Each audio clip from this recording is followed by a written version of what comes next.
What's up, y'all? This is Will, and as you can see, we are showing off the camp shower that we have, and in this video, I will be showing y'all, hopefully, how to make it yourself.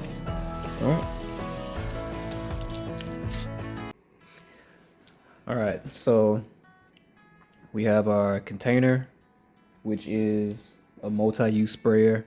They come in different sizes. This is the 2-gallon. As you can clearly see, it's by HDX, but fairly certain you can get other brands. But got this at Home Depot. I got everything at Home Depot. You can get it at Lowe's or other hardware stores. But this is just your typical sprayer that you could put, you know, pesticides, bleach to spray around your house or your yard.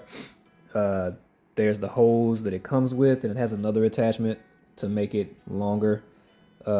We have a garden hose nozzle, which is more expensive than it needed to be, but because I knew I wanted to get a lot of use out of this, I didn't want to buy another one,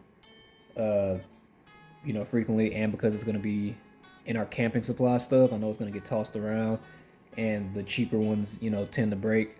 If you don't want to get this, you can also get one of the kitchen sink sprayers, like the little hose that's next to your kitchen faucet.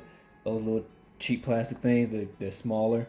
You've seen them before. You can use those too, but these parts aren't gonna fit that, so you'd have to figure out what size you would need to do to make that work. But one we borrowed for our last camping trip to Big Bend, that had, if you watch the video, you can see that had that kitchen sink attachment on it, but I opted to get this one. Need this adapter here. It's gonna plug into here, and it's gonna be a female end, and then this other adapter which will plug into this. So let's go ahead, put that together. Put the short end in that tight.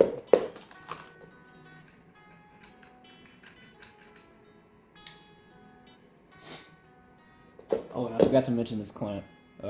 This will be to attach this snugly to this hose.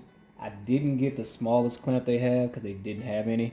So there is a smaller clamp than this. It's like 5/8 and something, where it's already for something this small.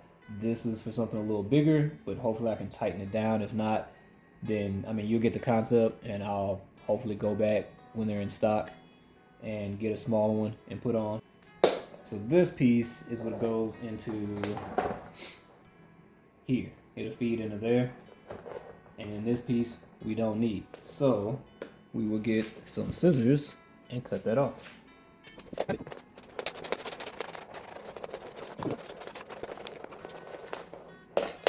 Jeez Louise. Alright, so because that won't come off, no problem.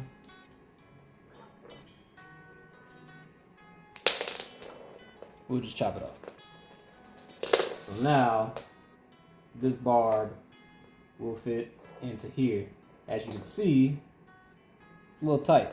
So what we're gonna do is I'm gonna use my wife's blow dryer and heat this up a little bit so it expands, and then we'll be able to squeeze this in. If you don't have a blow dryer, maybe put it in some boiling water for 10-15 seconds, and bring it back out, see if it's soft, spread it apart, and then get this wrapped around, and when it cools down, it'll shrink back into place. So we'll come back with that.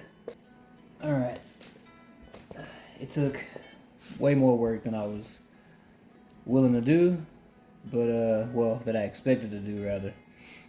But long story short, we got this on here.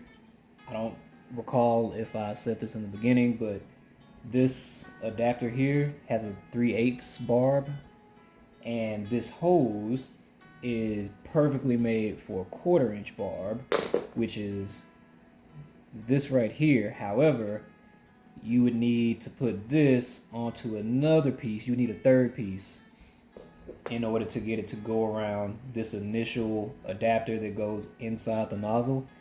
I just couldn't find one. So I originally bought this, but then when I realized I couldn't find a piece that went with this, I just haven't returned this yet to Home Depot because I don't need it.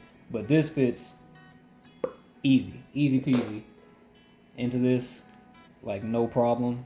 I don't know why I showed you that, but well, here's the cutoff piece. Boom, in there, no problem. You just got to push it in a little bit. This 3/8,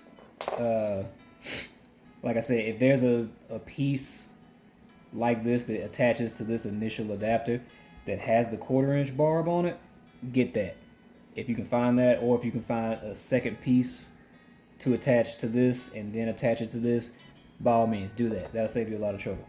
I had to boil some water and do like 20-second increments of putting the hose in the water, and then I got it onto the barb, the very end, and I just rotated it, and I would get it, and as you can see, it's in sections.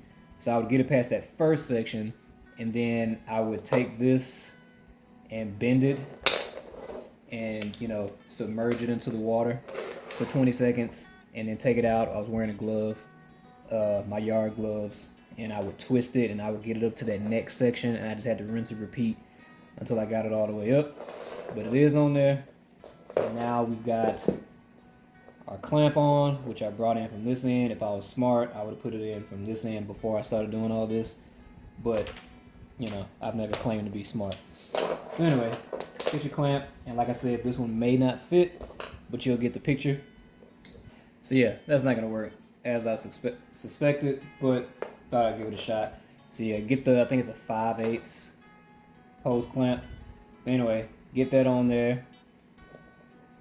Get that secured. So let's just say that that's on there, right? Then all you gotta do is stick this into this end. Tighten that on.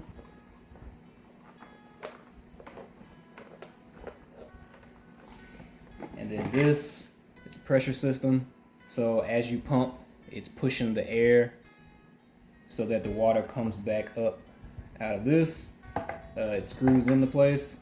So you see that this has like this little ledge right here. If you take it off from that ledge, that little hook, now it can come up. You can feel the air on this end pushing out when you want to lock it in place. You just get it on that little nook there. Anyway, you lock it in place so you can screw it into place, and you take it out of that nook, and then you do the air. So let's put some water in this and test this out. And you know, you're just gonna pump it up.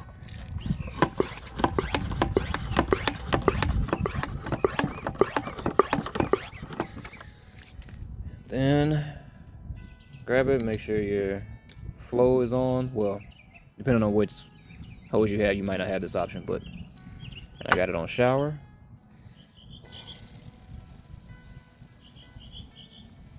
No problem.